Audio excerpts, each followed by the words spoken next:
आहे तर खूप बोलतात, कोणावरही काहीच बोलायचं नाहीये मला. आदरणीय उद्धव ठाकरेजींनी त्या दिवशी मला 14 दिवस मी माझ्या आयुष्यात कधीच विसरणार नाही. त्या जेलामध्ये जेव्हा मी 40 पैकी जास्त डिग्रीमध्ये त्या जेलामध्ये राहिली, मी कधीच नाही विसरू शकत. आमची लढाई होती, आम्ही लढलो. तेव्हा जेव्हा ते मुख्यमंत्री होते तेव्हा हनुमान चालीसा नको होता त्यांना. तेव्हा त्यांना हनुमान चालीसा चालत नव्हता. जसा पदावरनं खाली उतरल्या, पूर्णच्या पूर्ण पक्ष बरबाद करून टाकला उद्धव ठाकरेजींनी. तेव्हा जाऊन रामाचं नाव आणि हनुमान चालीसाचा वाचन त्यांनी तिथे केलं.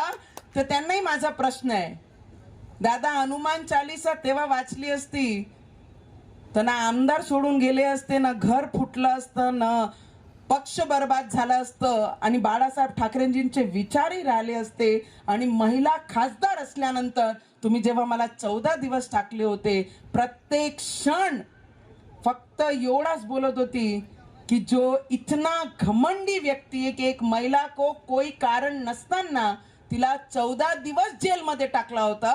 आणि आज पूर्ण पक्ष बर्बाद झाल्यानंतर ते रोडवर बसून हनुमान चालीसा करते, रामजी जय सियाराम.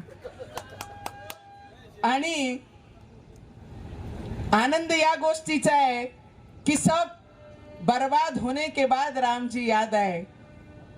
आदरणीय उद्धव ठाकरे जी, अभी तो सिर्फ राम जी याद आए और तो बहुत कुछ बाकी है आपको याद आना.